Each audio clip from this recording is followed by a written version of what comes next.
नमस्कार साथियों, स्वागत है आपके अपने YouTube चैनल एकांश एकेडमी ऑनलाइन प्लेटफॉर्म पर। हमने अपने पिछले वीडियो में भैया पढ़ा था भारतीय संविधान का वर्गीकरण। अभी वो टॉपिक हमारा कंप्लीट नहीं हुआ है। थोड़ा सा मैं आप लोगों को याद दिलाना चाहूंगा। आप क्या पढ़ रहे थे? संविधान का वर्गीकरण।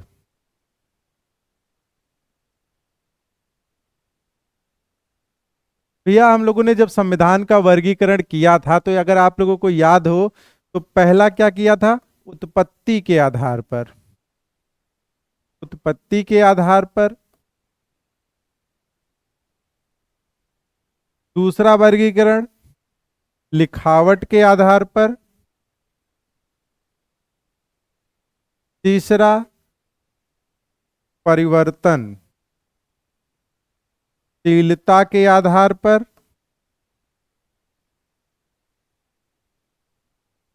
चौथा सत्ता के बंटवारे के आधार पर।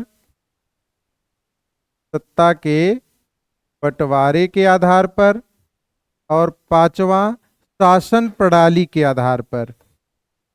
शासन प्रणाली के आधार पर।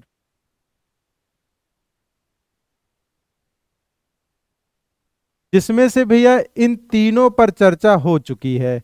इन तीनों पर चर्चा हो चुकी है। उत्पत्ति के आधार पर संविधान को दो भागों में बांटा गया था, विकसित संविधान और निर्मित संविधान। पिछले वीडियो में आप लोग देख लीजिएगा। लिखावट के आधार पर लिखित संविधान, अलिखित संविधान, ये भी बताया जा चुका है।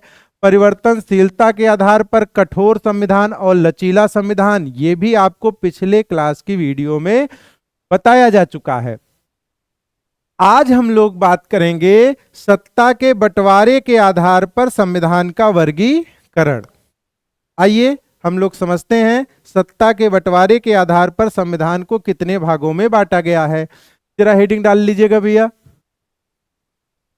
सत्ता के बंटवारे के आधार पर। शायद आप लोगों को याद भी होगा, मैंने नाम बताया था। सत्ता के बंटवारे के आधार पर संविधान को दो भागों में, मुख्य रूप से तो दो भागों में बांटा गया है। वैसे तो मैंने आपको चार बताया है। पहले जो मुख्य भाग है उस पर चर्चा कर लेते हैं। मुख्य भाग यह है भैया एकात्मक संविधान। क्या नाम है भैया? एकात्मक संविधान। नाम को मेरे साथ रिपीट करते जाना, मन में ही सही। नाम को रिपीट करते रहेंगे तो याद बड़ा जल्दी होता है। अगर आप केवल देख रहे हैं, सुन रहे हैं, अगर उसे बोल नहीं रहे हैं तो याद नहीं होगा। एकात्मक संविधान और दूसरा क्या नाम था भैया? संघात्मक संविधान। संघात्मक संविधान। तो नाम को रिपीट करते चलना। आइए अब बात करते हैं एकात्मक संविधान। एकात्मक संविधान कहते किसे हैं? तो बेटा एकात्मक संविधान होने के लिए केंद्र सरकार का मजबूत होना बड़ा आवश्यक है। जिन देशों में, जैसे मान लेते हैं कि अगर हम भारत को एकात्मक संविधान वाला देश बनाना चाहते हैं तो केंद्र सरकार को मजबूत करना होगा और केंद्र सरकार द्वारा ही राज्य को शक्तियां प्रदान करनी होंगी। जैसे कोई क्रिकेट टीम तो पता ही होगा, कैप्टन मेन पावर रखता है, बाकी 11 जो अन्य 10 लोग होते हैं वो उसके सहयोग के रूप में कार्य करते हैं। तो मैं कहना यह चाहता हूं, थोड़ा समझिएगा, एकात्मक संविधान में संपूर्ण शक्ति किसके पास होती है? केंद्र सरकार के पास। और केंद्र सरकार ही राज्य को शक्ति प्रदान करता है।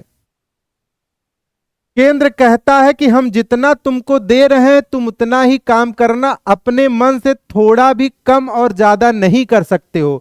पूरी तरह से राज्य जो है केंद्र पर आश्रित होता है। अगर भारत को एकात्मक संविधान बनाया गया होता तो आज मोदी जी द्वारा या हमारी केंद्र सरकार द्वारा जितनी पावर योगी जी उत्तर प्रदेश सरकार को, बंगाल सरकार को, हरियाणा सरकार को जितनी पावर दी जाती, जितना काम बताया जाता, ये राज्य सरकारें उतना ही कार्य करती। और ऐसी व्यवस्था को ही क्या कहा जाता है? एकात्मक संविधान कहा जाता है। ठीक, आइए इसके थोड़ा सा लक्षण वगैरह देख लेते हैं।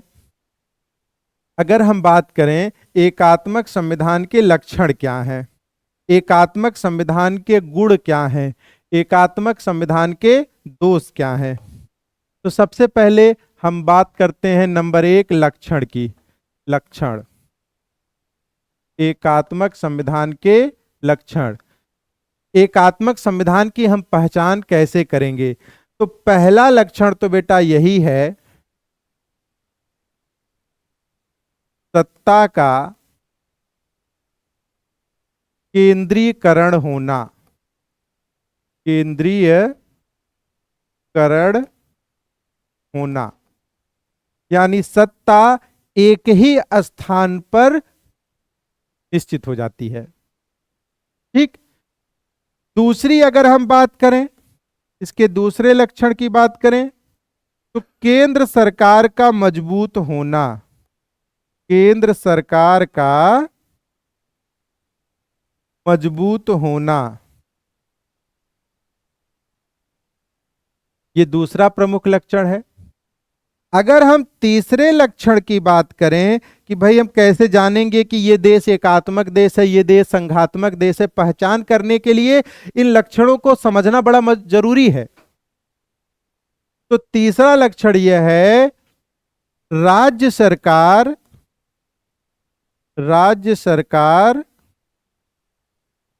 पूर्णतः केंद्र सरकार पर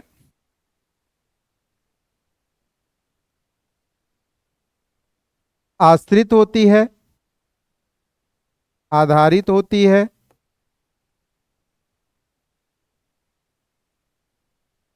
तथा केंद्र सरकार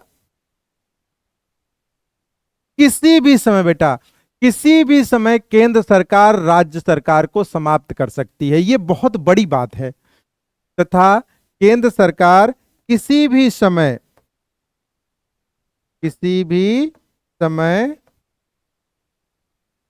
राज्य सरकार को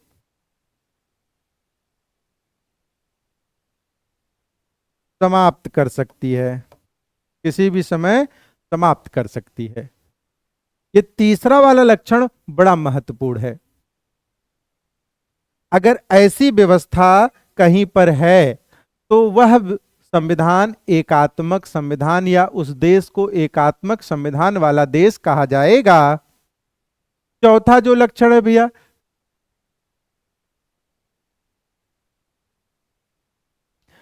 चौथा लक्षण देखिएगा,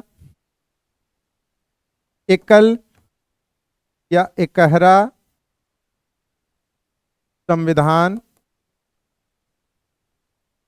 एकहरा संविधान होगा। पांचवें लक्षण की बात करें, एकहरी नागरिकता होगी।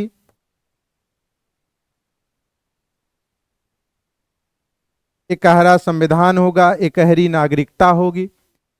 अगर ये लक्षण, ये 5 लक्षण किसी देश में पाए जाते हैं तो उस देश की व्यवस्था को एकात्मक व्यवस्था के नाम से जाना जाता है। एकात्मक संविधान में राज्य सरकार को ज्यादा पावर नहीं होती है, यहां शक्तियों का बंटवारा नहीं किया जाता है, पूरी की पूरी शक्ति केंद्र सरकार के हाथों में दे दी जाती है। ये एकात्मक संविधान के लक्षण हैं। अगर हम बात करें एकात्मक संविधान के गुणों की, आइए गुणों की भी बात थोड़ी सी कर लेते हैं। एकात्मक संविधान के गुण,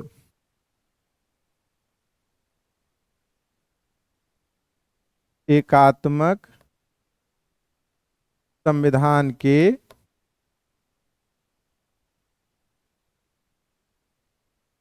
गुण। तो एकात्मक संविधान के जो गुण हैं, जो लाभ हैं, वो पहला तो यही होता है भैया निर्णय लेने में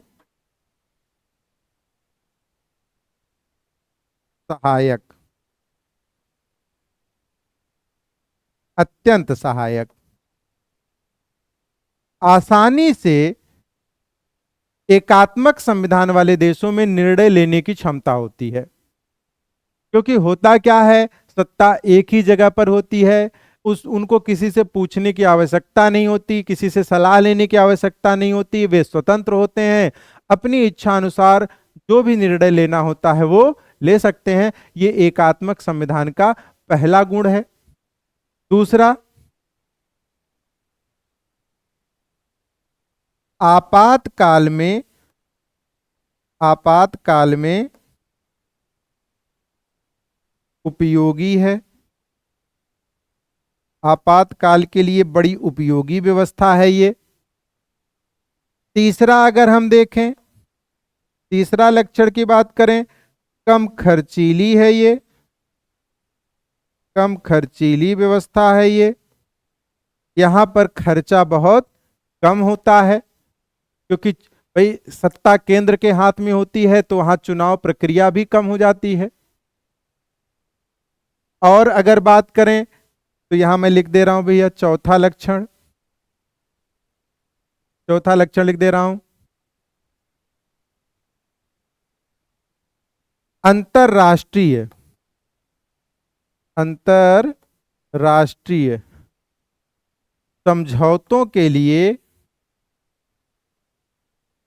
अंतरराष्ट्रीय समझौतों के लिए उपयुक्त।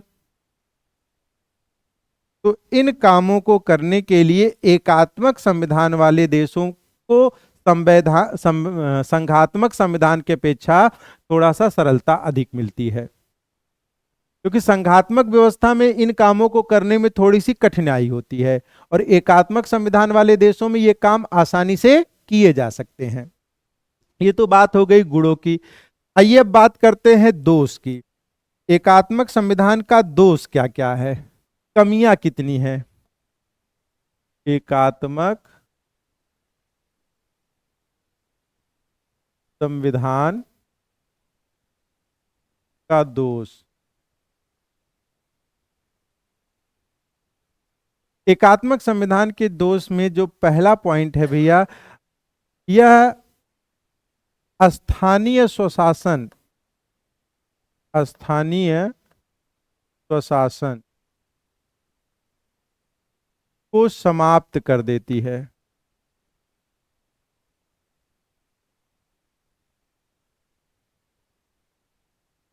प्रायः देखा जाता है कि जहां पर एकात्मक संविधान है वहां स्थानीय स्वशासन का मतलब ग्राम पंचायत, क्षेत्र पंचायत, जिला पंचायत, नगर निगम, नगर पालिका, नगर पंचायत के जो चुनाव होते हैं उन चुनावों को वहां पर नहीं कराया जाता है, वे चुनाव यहां पर समाप्त हो जाते हैं। ये इस व्यवस्था का दोष है। दूसरा भैया, सरकार का तानाशाह होना।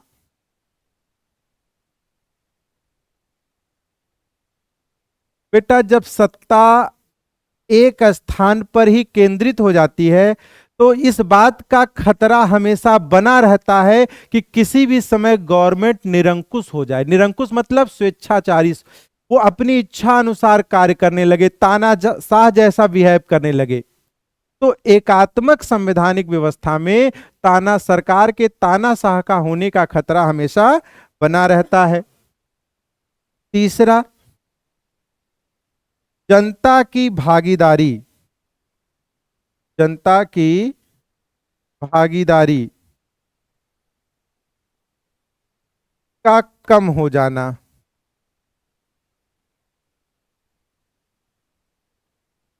यानी लोकतंत्र का कमजोर होना। भाई जिस देश में जनता की भागीदारी जब कम हो जाएगी तो स्वाभाविक सी बात है कि वहां का लोकतंत्र कमजोर हो जाएगा। यहां पे हम इसे दूसरे वे में भी लिख सकते हैं इसी पॉइंट को, लोकतंत्र का कमजोर होना, लोकतंत्र का कमजोर होना, उस देश में लोकतंत्र बहुत कमजोर हो जाता है। अगला जो लक्षण है बेटा वो है नौकरशाही का वर्चस्व। एकात्मक संविधान वाले देशों में जो अधिकारी और कर्मचारी वर्ग के लोग होते हैं इनकी मनमानी बढ़ जाती है। रीजन यह है कि सत्ता केंद्र के हाथ में होती है, राज्य की शक्तियां नाम मात्र हो जाती हैं और ऐसे में राज्य सरकार उस पर नकेल अधिकारियों पर लगा नहीं पाती है, तो वो मनमाने तरीके से कार्य करने लगते हैं। तो अगली जो कमी इस संविधान में देखने को मिलती है वह है नौकरशाही का वर्चस्व। नौकरशाही का वर्चस्व। अगर आप इतना लिख देते हैं तो आपके नंबर पूरे के पूरे प्राप्त होंगे। ठीक, एक बार हम क्विक रिवीजन मार देते हैं भैया। हम पढ़ रहे हैं संविधान का वर्गीकरण, और संविधान के वर्गीकरण में सबसे पहले हमने आपको उत्पत्ति के आधार पर, लिखावट के आधार पर, परिवर्तनशीलता के आधार पर, सत्ता के बंटवारे के आधार पर और शासन प्रणाली के आधार पर संविधान को बांटने का प्रयास किया और एक एक करके पढ़ाया। ये ऊपर के जो 3 नाम है ये पिछले वीडियो में आपको एक्सप्लेन करके बताया जा चुका है। इन्हीं 2 पर चर्चा हमें करनी है अभी। तो हम सत्ता के बंटवारे के आधार पर एक्सप्लेन करना शुरू किए हैं, जिसमें से आप लोग देख लेंगे। सत्ता के बंटवारे के आधार पर सबसे पहले मुख्य रूप से संविधान को कितने भागों में बांटा गया है? 2 भागों में, एकात्मक संविधान और संघात्मक संविधान। एकात्मक संविधान को हमने स्टार्ट किया है भैया। सबसे पहले मैंने लक्षण की बात की, फिर इसके गुणों की बात की, फिर इसके बाद इसके दोषों की बात की। हम किसी देश को कैसे जानेंगे कि यहाँ एकात्मक संविधान है कि संघात्मक? तो उसे लक्षण जानना बहुत जरूरी है। लक्षण में पहला लक्षण क्या बताया गया भैया? सत्ता का केंद्रीकरण होना। सत्ता जब एक ही स्थान पर केंद्रित हो जाती है, एक ही स्थान पर संविधान की सारी पावर जब एक ही जगह पर हो जाएगी तो वही सत्ता का केंद्रीकरण है। केंद्र सरकार, जब भैया एक स्थान पर सत्ता आ जाएगी तो केंद्र अपने आप मजबूत हो जाएगा, और जब केंद्र मजबूत हो जाएगा तो यहां ध्यान दीजिएगा, केंद्र सरकार पर आधारित कौन होता है? राज्य सरकारें केंद्र पर आश्रित हो जाती हैं। केंद्र सरकार की पावर बेटा इतनी ज्यादा बढ़ जाती है, इतनी बढ़ जाती है कि किसी भी समय राज्य सरकार को वो समाप्त कर दे रही है, उसके अस्तित्व को ही समाप्त कर दे रही है। और वहां पर एकहरा संविधान, एक ही संविधान होगा, एक ही नियम कानून होगा, दूसरा संविधान नहीं होगा। एकहरी नागरिकता होगी, संपूर्ण देश की एक ही नागरिकता होगी। और ये लक्षण अगर जिस देश में पाए जाते हैं तो उस देश को एकात्मक संविधान वाला देश कहा जाता है। अब इसके लाभ देख लीजिए, लाभ क्या है?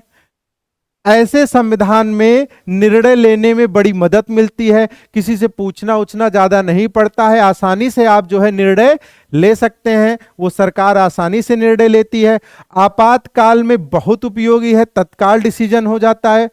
संघात्मक देशों में समस्या क्या होती है?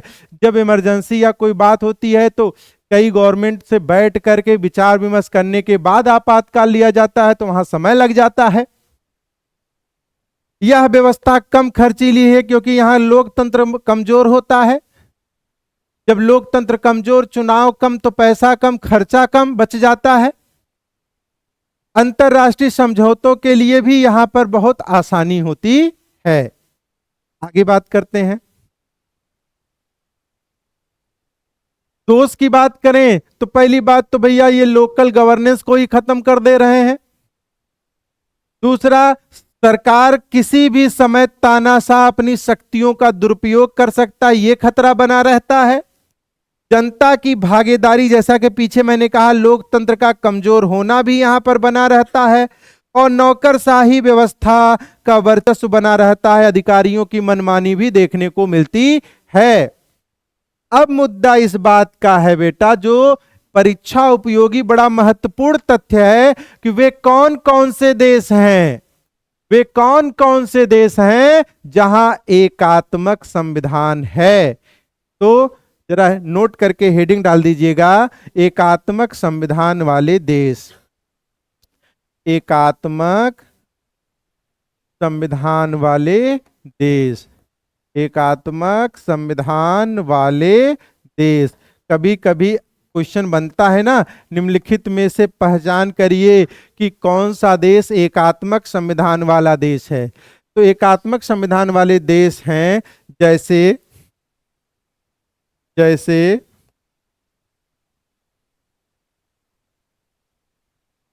इंग्लैंड। एक चीज याद रखना बेटा, एकात्मक संविधान की जन्मस्थली पूछे ना तो इंग्लैंड ही बताना। एकात्मक संविधान की शुरुआत सर्वप्रथम किस देश में हुई थी, तो इंग्लैंड में। तो यहां पर हम लिख दे रहे हैं एकात्मक संविधान की जन्मस्थली। सबसे पहले एकात्मक संविधान की शुरुआत कहाँ हुई थी, इंग्लैंड में हुई थी। इसके अलावा अगर हम देखें तो फ्रांस, जापान, फ्रांस, जापान,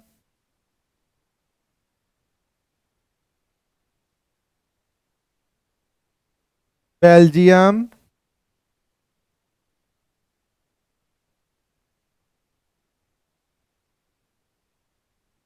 अरब, मॉरिशस, मॉरिशस, म्यांमार, श्रीलंका,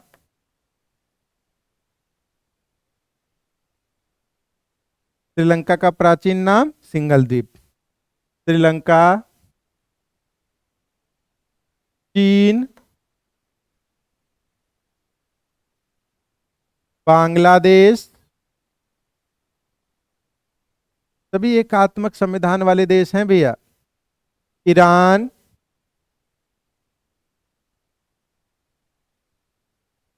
ठीक। तो ये देश कैसे देश हैं, ये एकात्मक संविधान वाले देश हैं। ठीक। तो इतना एग्जाम्पल आप लोग याद रखिएगा, और ये वे एग्जाम्पल हैं जो एकात्मक संविधान को अपनाए हुए हैं। कभी कभी क्या होता है कि कुछ देश अपना ढांचा समय अनुसार बदलते रहते हैं। तो हो सकता है कि यहाँ पर जो आपको नाम बताए गए हैं, अप एंड डाउन, कभी संघात्मक में चले जाते हैं, कभी अर्ध संघात्मक में चले जाते हैं, कभी परिसंघात्मक हो जाते हैं। तो हालांकि इंग्लैंड हो गया, फ्रांस हो गया, जापान हो गया, ये सबसे अच्छे उदाहरण में है, ये तो नहीं बदलते हैं, लेकिन कुछ देश इक्का दुक्का कभी कभार देखने को मिलता है कि अपनी परिस्थितियों को बदलते रहते हैं। तो उनको तो हम नहीं कह सकते हैं, इसलिए हम यहां लिख सकते हैं आदि। क्या लिख देंगे यहां पे, आदि। कभी कभार कुछ देश बढ़ जाते हैं तो इसलिए हम यहां लिख दे रहे हैं आदि। हालांकि ये देश लगभग लगभग हमेशा एकात्मक लक्षण को ही लेकर चलते रहते हैं। तो इस तरह से एकात्मक संविधान क्या होता है, एकात्मक संविधान के गुण, दोष, लक्षण और कौन कौन से देशों में एकात्मक संविधान है, टॉपिक हमारा होता है समाप्त। ठीक। आइए अब हम लोग नेक्स्ट टॉपिक पर चलते हैं। अगला टॉपिक है बेटा संघात्मक संविधान।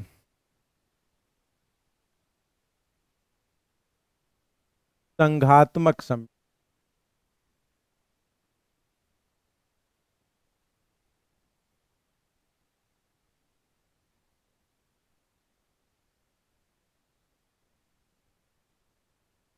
संघात्मक संविधान में भैया देखिए, यहां पर ये जो शब्द है संघ, यहां पर एक शब्द है संघ। संघ को अंग्रेजी में क्या कहा जाता है, फेडरेशन। क्या कहा जाता है, फेडरेशन।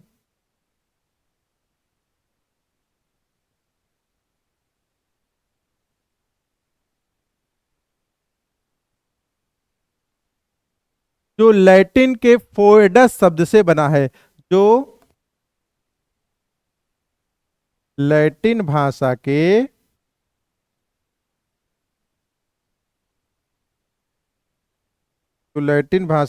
फोएट शब्द से बना है।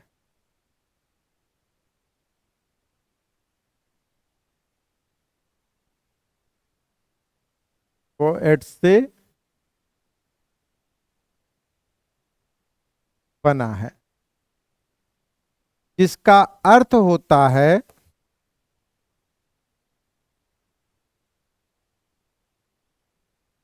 जिसका अर्थ होता है समझौता। का अर्थ होता है समझौता।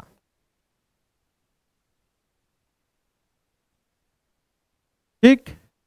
यानी संघात्मक जो देश होते हैं, प्रायः उनका निर्माण समझौते द्वारा हुआ होगा, तभी उनके संविधान को संघात्मक संविधान कहा जाता है। ठीक। आइए थोड़ा सा और आगे बढ़ते हैं। संघात्मक संविधान वाले अगर देश की बात करें, तो सबसे पहले भैया संघात्मक का जो सबसे बेहतरीन एग्जाम्पल है वह है अमेरिका। संघात्मक संविधान का सबसे बेहतरीन एग्जाम्पल क्या है? अमेरिका। अमेरिका अमेरिका संघ के रूप में कब बना? तो 1787। अमेरिकी संघ का निर्माण कब हुआ? 1787 में। इसके बाद बेटा स्विट्जरलैंड। स्विट्जरलैंड ये संघ के रूप में कब बना? 1848। इसके बाद जो संघात्मक देश बना वह है कनाडा। कनाडा संघ के रूप में कब बना? 1867 में। इसके बाद भैया ऑस्ट्रेलिया। ऑस्ट्रेलिया जो है संघात्मक देश बना, और कब बना? 1901 में। 1 जनवरी 1901 में। और फाइनली भारत जो है संघ के रूप में कब बना? 1950 में। भारत एक संघात्मक देश कब बना? 1950 में। तो ये कुछ संघात्मक देश के एग्जाम्पल हैं। ठीक है। अगर एकात्मक देश की जन्मस्थली इंग्लैंड है, तो संघात्मक देश की जन्मस्थली पूछे तो अमेरिका। क्या है भैया? अमेरिका। जरा आगे लिखिएगा भैया। अमेरिका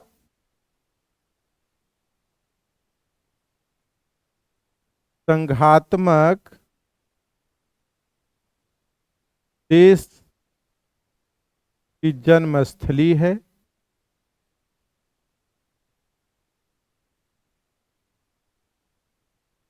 सबसे पहले संघात्मक व्यवस्था ने यहीं पर जन्म लिया था। अब मुद्दा यह है कि अमेरिका संघात्मक देश बना कैसे? तो थोड़ा सा याद रखना, ब्रिटेन 13 उपनिवेश थे। आज जहां अमेरिका है बेटा, वहां पर 13 उपनिवेश थे, ब्रिटेन के गुलाम देश थे। तो ब्रिटेन ने 13 गुलाम देशों को आजाद किया। ब्रिटेन से 13 गुलाम देश आजाद हुए, और बेटा आजाद होने के बाद ना आपस में लड़ाई झगड़ा करना शुरू कर दिए। यहां तक हमारा है, यहां तक तुम्हारा है, ये मेरा है, ये तेरा है। हम कहना चाहते हैं तेरा मेरा शुरू हो गया। ब्रिटेन ने 13 गुलाम देश ब्रिटेन से 13 गुलाम देश आजाद हुए, और वे कुछ समय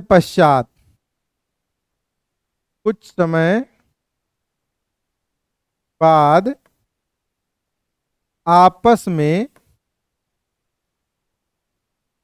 लड़ने लगे। आपस में लड़ने लगे।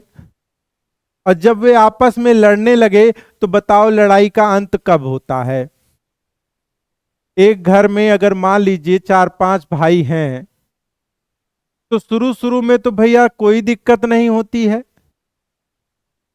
आप भी समझ रहे हैं, जब पहली समस्या आती है उस समस्या के बाद ही लड़ाई झगड़ा शुरू हो जाता है। और जब लड़ाई झगड़ा शुरू होता है तब क्या होता है बेटा?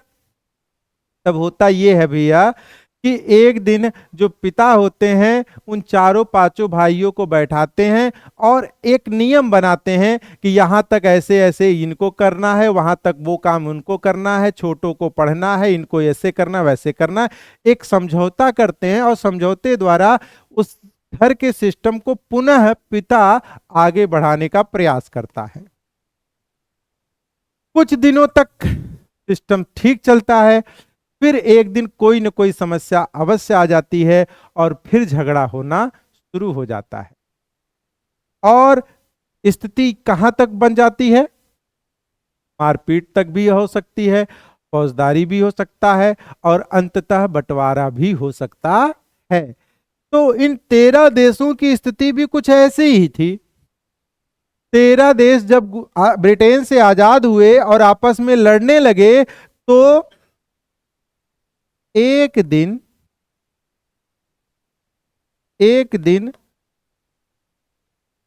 बैठकर आपस में समझौता किए।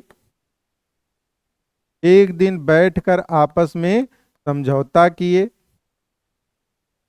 और समझौता जब कर लिए बेटा, थोड़ा सा ध्यान देना, जब समझौता घर में हुआ था तो वहां पर मालिक कौन बना था? पापा। अब यहां देखना, एक दिन बैठकर आपस में समझौता किए और अपना एक आर्टिफिशियल पापा बनाया। अपना एक पापा बनाया और ये पापा मतलब संघ। अपना एक संघ बनाया जिसे, हे बेटा, जिसे अमेरिका नाम दिया गया। जिसे अमेरिका नाम दिया गया।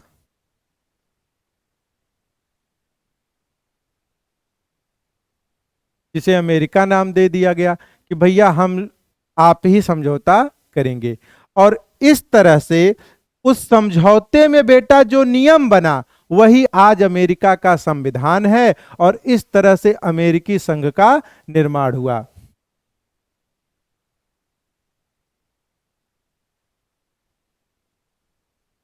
और समझौते में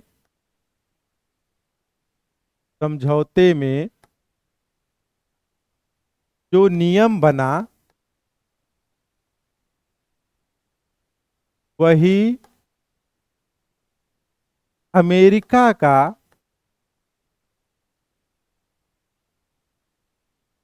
संविधान बना, संविधान हुआ। वही अमेरिका का संविधान हुआ। तो बेटा ये कहानी मैं आपको बता इसलिए रहा था, संघात्मक देशों में राज्यों ने संघ का निर्माण किया है। अमेरिका का निर्माण पहले नहीं हुआ था, बल्कि राज्यों ने मिल करके अमेरिका का निर्माण किया और संविधान बन गया। इस संविधान जिसमें प्रारंभ में संघ कमजोर था और राज्य मजबूत था। राज्य कैसा था भैया? राज्य मजबूत था।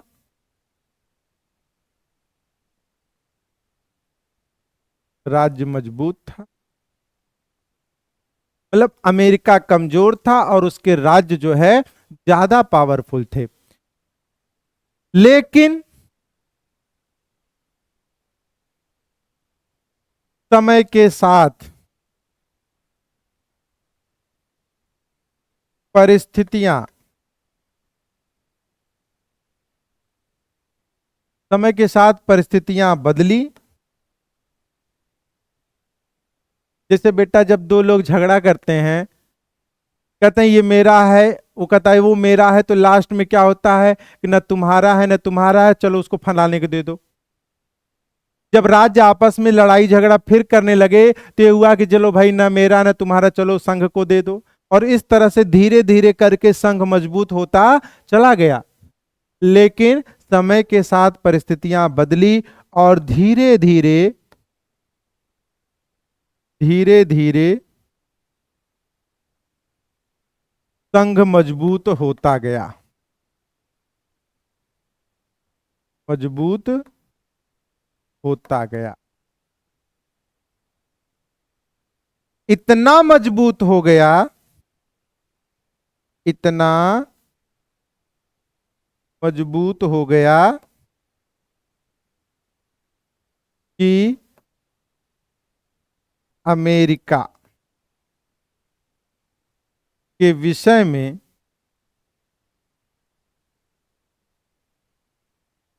कहा जाता है कि, इतना मजबूत हो गया कि अमेरिका के विषय में कहा जाता है कि अमेरिका अविनाशी अविनाशी राज्यों का अविनाशी संघ है, अविनाशी राज्यों का अविनाशी संघ है, अविनाशी राज्यों का अविनाशी संघ है। और इस तरह से अमेरिका का गठन हुआ। अमेरिका को अविनाशी राज्यों का अविनाशी संघ कहा जाता है। एक कोटेशन ये याद रखना। दूसरा, अमेरिका को संघ राज्य भी कहा जाता है। अमेरिका को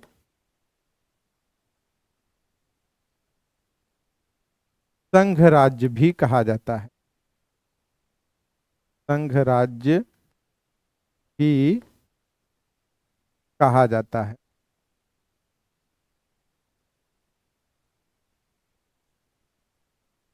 ठीक।